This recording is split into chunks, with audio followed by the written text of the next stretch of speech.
Recording in progress.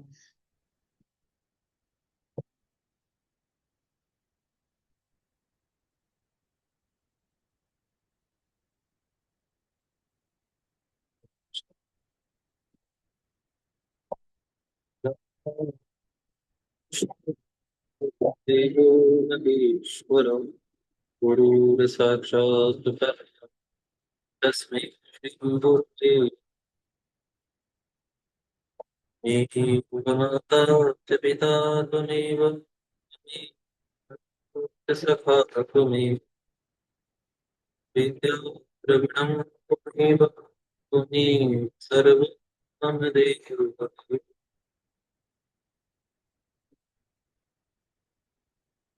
Shri परमात्मने नमः। यहाँ से श्री संक्षिप्त पद्म पुराण का स्वर्ग खंड आरंभ होता है। इस खंड का पहला अध्याय आदि सृष्टि के क्रम का वर्णन है। ऋषि बोले, उत्तम व्रत का पालन करने वाले रोहमर्षण जी, आप श्री पुराणों के विद्वान तथा परम बुद्धिमान हैं।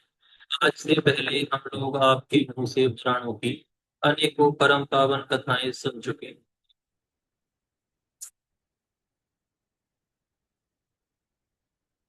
तथा इस समय भी भगवान की कथा वार्ता में ही लगे हैं। जीवों के लिए सबसे महान धर्म वही है जिसे उनकी भगवान में भक्ति हो। अतः सूत जी, आप फिर हमें श्री हरि की कथा सुनाइए, क्योंकि भगवत चर्चा के अतिरिक्त दूसरी कोई बातचीत शमशान भूमि के समान मानी गई है। हमने सुना है तीर्थों के रूप में स्वयं भगवान विष्णु ही इस भूतल पर विराजमान हैं। इसलिए आप पुण्य प्रदान करने वाले तीर्थों के नाम बताइए। साथ ही यह भी कहने की कृपा कीजिए कि यह चराचर जगत किससे उत्पन्न हुआ है, किसके द्वारा इसका पालन होता है, तथा प्रलय के समय किसमें यह लीन होता है। जगत में कौन कौन से पुण्य क्षेत्र हैं, किन किन पर्वतों के प्रति पूज्य भाव रखना चाहिए, और मनुष्यों के पाप दूर करने वाली परम पवित्र नदियां कौन कौन सी हैं। महाभाग, इन सब का आप क्रमशः वर्णन कीजिए। श्री सूत जी ने कहा, द्विजवरों, पहले मैं आदि सर्ग का वर्णन करता हूँ, जिसके द्वारा षड्विध ऐश्वर्य से संपन्न सनातन परमात्मा का ज्ञान होता है। प्रलय काल के पश्चात इस सृष्टि की कोई भी वस्तु शेष नहीं रह गई थी। उस समय केवल ज्योति स्वरूप ब्रह्मा ही शेष थे, जो सबको उत्पन्न करने वाले हैं। वह ब्रह्म नित्य निरंजन शांत निर्गुण सदा ही निर्मल आनंद धाम और शुद्ध स्वरूप हैं। संसार बंधन से मुक्त होने की अभिलाषा रखने वाले साधु पुरुष उन्हीं को जानने की इच्छा रखते हैं। वह ज्ञान स्वरूप होने के कारण सर्वज्ञ अनंत अजन्मे अविकारी अविनाशी नित्य शुद्ध अच्युत व्यापक तथा सबसे महान है। सृष्टि का समय आने पर उस ब्रह्मा जी ने वैकारिक जगत को अपने में लीन जानकर पुनः उसे उत्पन्न करने का विचार किया। तब ब्रह्मा जी से प्रधान मूल प्रकृति प्रकट हुआ। प्रधान से महतत्व की उत्पत्ति हुई, जो सात्विक राजस और तामस भेद से तीन प्रकार का है। यह महतत्व प्रधान के द्वारा सब ओर से आवृत है। फिर महतत्व से वैकारिक यानी सात्विक, तेजस यानी राजस और भूतादि रूप यानी तामस तीन प्रकार का अहंकार उत्पन्न हुआ। जिस प्रकार प्रधान से महतत्व आवृत है, उसी प्रकार महतत्व से अहंकार भी आवृत है। तत्पश्चात भूतादि नामक तामस अहंकार ने विकृत होकर भूत और तन्मात्राओं की सृष्टि की। इंद्रियां तेजस कहलाती हैं, वे राजस अहंकार से प्रकट हुई हैं। इंद्रियों के अधिष्ठाता 10 देवता वैकारिक कहे गए हैं। उनकी उत्पत्ति सात्विक अहंकार से हुई है। तत्व का विचार करने वाले विद्वानों ने मन को 11वीं इंद्री बताया है। आकाश, वायु, तेज, जल और पृथ्वी, ये क्रमशः शब्द आदि उत्तरोत्तर गुणों से युक्त हैं। ये पांच भूत पृथक पृथक नाना प्रकार की शक्तियों से संपन्न हैं, किंतु परस्पर संगठित हुए बिना वे प्रजा की सृष्टि करने में समर्थ न हुए। इसलिए तत्व से लेकर पंचभूत पर्यंत सभी तत्व परम पुरुष परमात्मा द्वारा अधिष्ठित और प्रधान द्वारा अनुग्रहित होने के कारण पूर्ण रूप से एकत्व को प्राप्त हुए। इस प्रकार एक दूसरे से संयुक्त होकर परस्पर का आश्रय ले उन्होंने अंड की उत्पत्ति की। महाप्राज्ञ महर्षियों, इस तरह भूतों से प्रकट हो क्रमशः वृद्धि को प्राप्त हुआ वह विशाल अंड पानी के बुलबुले की तरह सब ओर से समान गोलाकार दिखाई देने लगा। वह पानी के ऊपर स्थित होकर ब्रह्मा जी यानी हिरण्यगर्भ के रूप में प्रकट हुए भगवान विष्णु का उत्तम स्थान बन गया। संपूर्ण विश्व के स्वामी अव्यक्त स्वरूप भगवान श्री विष्णु स्वयं ही ब्रह्मा जी का रूप धारण कर उस अंड के भीतर विराजमान हुए। उस समय मेरु पर्वत ने उन महात्मा हिरण्यगर्भ के लिए गर्भ को ढकने वाली झिल्ली का काम किया। अन्य पर्वत जरायु जेर के स्थान में थे और समुद्र उसके भीतर का जल था। उस अंड में ही पर्वत और द्वीप आदि से के सहित समुद्र ग्रहों और ताराओं के साथ संपूर्ण लोक तथा देवता असुर और मनुष्यों सहित सारी सृष्टि प्रकट हुई। आदि अंत रहित सनातन भगवान श्री विष्णु की नाभि से जो कमल प्रकट हुआ था वही उनकी इच्छा से स्वर्णमयी अंड हो गया। परम पुरुष भगवान श्री हरि स्वयं ही रजोगुण का आश्रय ले ब्रह्मा जी के रूप में प्रकट होकर संसार की सृष्टि में प्रवृत्त होते हैं। वे परमात्मा नारायण देव ही सृष्टि के समय ब्रह्मा होकर समस्त जगत की रचना करते हैं। वे ही पालन की इच्छा से श्री राम आदि के रूप में प्रकट हो इसकी रक्षा में तत्पर रहते हैं तथा अंत में वे ही इस जगत का संहार करने के लिए रुद्र के रूप में प्रकट हुए हैं। यहाँ पर यह अध्याय पूर्ण होता है। यहाँ से दूसरा अध्याय प्रारंभ होता है। इस अध्याय में भारतवर्ष का वर्णन और श्री वशिष्ठ ऋषि के द्वारा पुष्कर तीर्थ की महिमा का बखान किया गया है। श्री सूत जी कहते हैं, महर्षिगण, अब मैं आप लोगों से परम उत्तम भारतवर्ष का वर्णन करूंगा। राजा प्रिय मित्र देव वैवस्वत मनु पृथु विश्वाकु ययाति अम्बरीश मानधाता नहुष मुचकुंद कुबेर कुशीनगर कुशीनर ऋषभ पुरुरवा राजा नृग राजऋषि कुशिक गाधी सोम तथा राजऋषि दिलीप को अन्य अन्य अन्य बलिष्ठ क्षत्रिय राजाओं को एवं संपूर्ण भूतों को ही यह उत्तम देश भारतवर्ष बहुत ही प्रिय रहा। इस देश में महेंद्र मलय सहा शुक्तिमान वृक्षवान विंध्या और पारियात्र ये 7 कुल पर्वत हैं। इनके आसपास और भी हजारों पर्वत हैं।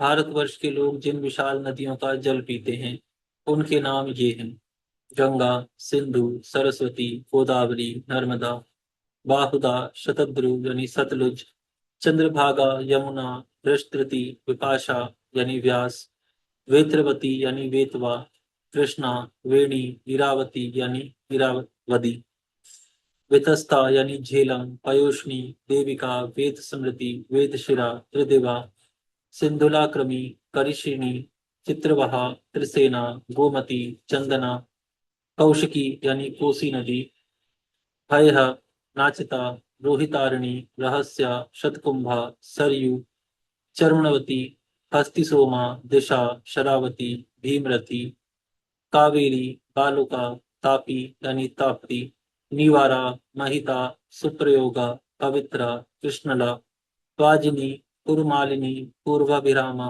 वीरा मालावती पापहारिणी पलाशिनी महेंद्रा पाटलावती आसिकी कुशवीरा मरुत्वा प्रवरा मीना होरा घृतवती अनाकती अनुष्णी सेव्या कापी सदावीरा अधृष्या कुशचीरा रथचित्रा रथचित्रा ज्योतिरथा विश्वमित्रा कपिंजला उपेंद्रा बहुला कुवीरा वंदती पिंजला वेणा तुंगवेंगा महानदी विदिशा कृष्णवेगा ताम्रा कपिला धेनु सकामा वेदस्वा हविस्त्रावा महापथा क्षिप्रा कनिसिप्रा पिच्छला भारद्वाजी पौर्णकी शौना यानी सोम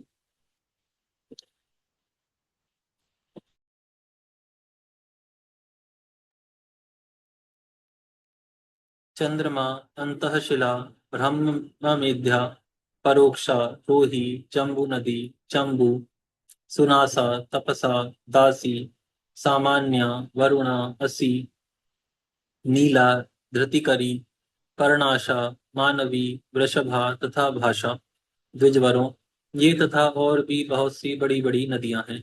अब जनपदों का वर्णन करता हूँ, सुनिए। कुरु, पांचाल, शाल्व, मात्रेय, जांगल, शूरसेन यानी मथुरा के आसपास का प्रांत, पुलिंद, बौद्ध, माल, सौगंध, चेदी, मत्स्य यानी जयपुर के आसपास का भूखंड, करुष, भोज, सिंधु यानी सिंध, उत्तम, दशार्ण, मेकल, उत्कल, कौशल, नैकपृष्ठ, युगंधर, मद्र, कलिंग, काशी, अपर काशी, जठर, कुकुर, कुंती, अवंती यानी उज्जैन के आसपास का देश, अपर कुंती, गोमंत, मल्लक, पुंड्रुक, नृपवाहिका, अश्मक, उत्तर गोपराष्ट्र, आधिराज्य, कुशस्थ, मल्ल राष्ट्र, मालव यानी मालवा, उपवास्य, वक्रा, वक्रातप, मागध, सद्य, मलज, विदेह, तिरहुत, विजय, अंग यानी भागलपुर के आसपास का प्रांत, वंग यानी बंगाल, यक्र यक्रलोमा, मल्ल, सुदेष्णु, प्रहलाद, महिष, शशक, वाहिलिक यानी बलक, बाटधान, आभीर, कालतोयक, अपरांत, परांत, पंकल, चर्मचंडक, अटवी शेखर, नेरुभूत, उपाव्रत, अनुपाव्रत, सुराष्ट्र यानी सूरत के आसपास का देश, केकई, पुट्ट, माहे, कक्ष, सामुद्र, निष्ठुप, अंध, बाहु, अंतरगिरी, बाह्यगिरी, मलद, सत्वतर, प्रावृष्य, भार्ग, भार्गव, भासुर, शक, निषाद, निषद, अर, अनरत यानी द्वारका के आसपास का क्षेत्र, नैऋत्यक, पूर्णल, पोतिमत्स्य, कुंतल, कुशक, तीरग्रह, इजिक, कल्पकारण, तिलभाग, मसार, मधुमत, कुकुंदक, काश्मीर, सिंधु सौवीर, गांधार यानी कंधार, दर्शक, अभिसार, कुद्रुत, सौरिल, दरवी, दर्ववात, जामरत, उरग, बलरट्ट, सुदामा, सुमलीक, बंध, करिकश, कुलिंद, गांधिक, वानायु, दश, पार्श्वरोमा, पुष्पिंदु, कच्छ, गोपाल कच्छ, कुरुवर्ण, किरात, परवर, सिद्ध, ताम्रलिप्तिक, पौंड्रमलेच्छ, सरिंद्र और पर्वतीय, ये सब उत्तर भारत के जनपद बताए गए हैं। मुनिवरों, अब दक्षिण भारत के जनपदों का वर्णन किया जाता है। द्रविड़ यानी तमिलनाडु, केरल यानी मलाबार, प्राच्य, मुशीक, बालमुशिक, कर्नाटक, महिषक, किष्किंध, झल्लीक, कुंतल, सौहृद, ललकानन, कुकुटक, चोल, कोण, मणिवालव, संभंग, कणक, कुकुर, अंगार, मारीश, भजिनी, उत्सव, संकेत, त्रिगर्भ, माल्यसेनी, व्यूढ़क, कोरक, प्रोष्ठ, संगवेगधर, विंध्य, रुलिक, बल्लव, बल्लवल, मलर, अपरवर्तक, कालक, चंडक, कुरट, मुशल, तनवाल, सरी, सतीर्थ, पुति, संजय, अनिदाय, शिवाट, तपान, सुतप, त्रिशिक, विदर्भ यानी बरार, तगड़ एंड परत, सॉरी मैं शुद्ध नहीं पढ़ रहा, परतंगण। अब उत्तर एवं अन्य दिशाओं में रहने वाले मलेच्छों के स्थान बताए जाते हैं। यवन यानी यूनानी और कम्बोज, ये बड़े क्रूर मलेच्छ हैं। कृग्रह, पुलट्य, हुण, पारसिक यानी ईरान तथा दशमानिक इत्यादि अनेकों जनपद हैं। इसके सिवा क्षत्रियों के भी कई उपनिवेश हैं। वैश्यों और शूद्रों के भी स्थान हैं। शूरवीर, आभीर, दरद तथा काश्मीर जाति के लोग पशुओं के साथ रहते हैं। खांडीक, तुषार, पद्माव, गिरी, बृहर, आत्रेय, भारद्वाज, स्तनपोषक, द्रोशक और कलिंग, ये किरातों की जातियां हैं और इनके नाम से भिन्न भिन्न जनपद हुए हैं। तोमर, धन्यमान और करभंजक आदि अन्य बहुत से जनपद हैं। यह पूर्व और उत्तर के जनपदों का वर्णन हुआ। ब्राह्मणों, इस प्रकार संक्षेप से ही मैंने सब देशों का परिचय दिया है। इस अध्याय का पाठ और श्रवण त्रिवर्ग यानी धर्म, अर्थ और काम का रूप महान फल को देने वाला है। द्विजवरों, प्राचीन काल में राजा युधिष्ठिर के साथ जो देवर्षि नारद का संवाद हुआ था, उसका वर्णन करता हूँ, आप लोग श्रवण करें। महारथी पांडवों के राज्य का अपहरण हो चुका था। वे द्रौपदी के साथ वन में निवास करते थे। एक दिन उन्हें परम महात्मा देवर्षि नारद जी ने दर्शन दिया। पांडवों ने उनका स्वागत सत्कार किया। नारद जी उनकी की हुई पूजा स्वीकार करके युधिष्ठिर से बोले, धर्मात्माओं में श्रेष्ठ, तुम क्या चाहते हो? यह सुनकर धर्मनंदन राजा युधिष्ठिर ने भाइयों सहित हाथ जोड़ देवतुल्य नारद जी को प्रणाम किया और कहा, महाभाग, आप संपूर्ण लोकों द्वारा पूजित हैं। आपके संतुष्ट हो जाने पर मैं अपने को कृतार्थ मानता हूँ। मुझे किसी बात की आवश्यकता नहीं है। मुनि श्रेष्ठ, जो तीर्थ यात्रा में प्रवृत्त होकर समूची पृथ्वी की परिक्रमा करता है, उसको क्या फल मिलता है? ब्राह्मण, इस बात को आप पूर्ण रूप से बताने की कृपा करें। नारद जी बोले, राजन, पहले की बात है, राजाओं में श्रेष्ठ दिलीप धर्मानुकूल व्रत का नियम लेकर गंगा जी के तट पर मुनियों की भांति निवास करते थे। कुछ काल के बाद एक दिन जब महामना दिलीप जप कर रहे थे, उसी समय उन्हें ऋषियों में श्रेष्ठ वशिष्ठ जी का दर्शन हुआ। महर्षि को उपस्थित देख राजा ने उनका विधिवत पूजन किया और कहा, उत्तम व्रत का पालन करने वाले मुनि श्रेष्ठ, मैं आपका दास दिलीप हूँ। आज आपका दर्शन पाकर मैं सब पापों से मुक्त हो गया। ऋषि वशिष्ठ जी ने कहा, महाभाग, तुम धर्म के ज्ञाता हो। तुम्हारे विनय, इंद्रिय संयम तथा सत्य आदि गुणों से मैं सर्वथा संतुष्ट हूँ। बोलो, तुम्हारा कौन सा प्रिय कार्य करूं? राजा दिलीप बोले, मुनि, आप प्रसन्न हैं, इतने से ही मैं अपने को कृतकृत्य समझता हूँ। तपोधन, जो तीर्थ यात्रा के उद्देश्य से सारी पृथ्वी की प्रदक्षिणा करता है, उसको क्या फल मिलता है, यह मुझे बताइए। ऋषि वशिष्ठ जी ने कहा, तात, तीर्थों का सेवन करने से जो फल मिलता है, उसे एकाग्रचित्त होकर सुनो। तीर्थ ऋषियों के परम आश्रय हैं, मैं उनका वर्णन करता हूँ। वास्तव में तीर्थ सेवन का फल उसे ही मिलता है जिसके हाथ, पैर और मन अच्छी तरह अपने वश में हो, जो विद्वान, तपस्वी, कीर्तिमान हो तथा जिसने दान देना छोड़ दिया हो, जो संतोषी, नियम परायण, पवित्र, अहंकार शून्य और उपवास यानी व्रत रखने वाला हो, जो अपने आहार और इंद्रियों पर विजय प्राप्त कर चुका हो, जो सब दोषों से मुक्त हो तथा जिसमें क्रोध का अभाव हो, जो सत्यवादी, दृढ़ प्रतिज्ञ तथा संपूर्ण भूतों के प्रति अपने जैसा भाव रखने वाला हो, उसी को तीर्थ का पूरा फल मिलता है। राजन, दरिद्र मनुष्य यज्ञ नहीं कर सकते, क्योंकि उनमें नाना प्रकार के साधन और सामग्री की आवश्यकता होती है। कहीं कोई राजा या धनवान पुरुष ही यज्ञ का अनुष्ठान कर पाते हैं। इसलिए मैं तुम्हें वह शास्त्रोक्त कर्म बतला रहा हूँ जिसे दरिद्र मनुष्य भी कर सकते हैं, तथा जो पुण्य की दृष्टि से यज्ञ फलों की समानता करने वाला है, उसे ध्यान देकर सुनो।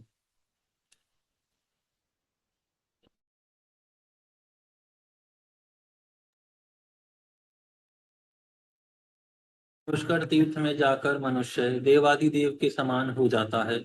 महाराज, दिव्य शक्ति से संपन्न देवता, दैत्य तथा ब्रह्म ऋषिगण वहां तपस्या करके महान पुण्य के भागी हुए हैं। जो मनीषी पुरुष मन से भी पुष्कर तीर्थ के सेवन की इच्छा करता है, उसके सब पाप धुल जाते हैं तथा वह स्वर्गलोक में पूजित होता है। इस तीर्थ में पितामह ब्रह्मा जी सदा प्रसन्नता पूर्वक निवास करते हैं। महाभाग, पुष्कर में आकर देवता और ऋषि भी महान पुण्य से युक्त हो परम सिद्धि को प्राप्त हुए हैं। जो वहां स्नान करके पितरों और देवताओं के पूजन में प्रवृत्त होता है, उसके लिए मनीषी विद्वान अश्वमेध से 10 गुने पुण्य की प्राप्ति बतलाते हैं। जो पुष्कर के वन में जाकर एक ब्राह्मण को भी भोजन कराता है, वह उसके पुण्य से ब्रह्म धाम में स्थित अजित लोक को प्राप्त होता है। जो सायंकाल और प्रातःकाल में हाथ जोड़कर पुष्कर तीर्थ का चिंतन करता है, वह सब तीर्थों में स्नान करने का फल प्राप्त करता है। पुष्कर में जाने मात्र से स्त्री या पुरुष के जन्म भर के किए हुए सारे पाप नष्ट हो जाते हैं। जैसे भगवान विष्णु संपूर्ण देवताओं के आदि हैं, उसी प्रकार पुष्कर भी समस्त तीर्थों का आदि कहलाता है। पुष्कर में नियम और पवित्रता पूर्वक 12 वर्ष तक निवास करके मनुष्य संपूर्ण यज्ञों का फल प्राप्त कर लेता है और अंत में ब्रह्मलोक हो जाता है। जो पूरे 100 वर्षों तक अग्निहोत्र का अनुष्ठान करता है अथवा केवल कार्तिक की पूर्णिमा को पुष्कर में निवास करता है, उसके ये दोनों कर्म समान ही हैं। पहले तो पुष्कर में जाना ही कठिन है, जाने पर भी वहां तपस्या करना और भी कठिन है। पुष्कर में दान देना उससे भी कठिन है, और सदा वहां निवास करना तो बहुत ही मुश्किल है। यहाँ पर यह अध्याय पूर्ण होता है। आज हम यहाँ विराम करते हैं, फिर कल से प्रारंभ करेंगे। हे गौ माता, आप सभी देवी देवताओं की माता, सभी पुण्य का पुण्य, सभी तीर्थों का तीर्थ है। हम सभी आपको प्रणाम करते हैं। हम सभी आपको दंडवत प्रणाम करते हैं। आपकी कृपा सदैव हमारे ऊपर बनी रहे। धर्म की जय हो, अधर्म का नाश हो, नाश हो, प्राणियों में सद्भावना हो, सद्भावना हो, विश्व का कल्याण हो। कल्याण हो। श्री पद्म पुराण की जय हो। जय हो। आज के आनंद की जय हो। जय हो। गौ माता, राष्ट्र माता, राष्ट्र माता गौ हत्या बंद हो। बंद हो। नमः श्री पार्वती पते हर हर हर महादेव। जय जय महादेव। श्री राधे।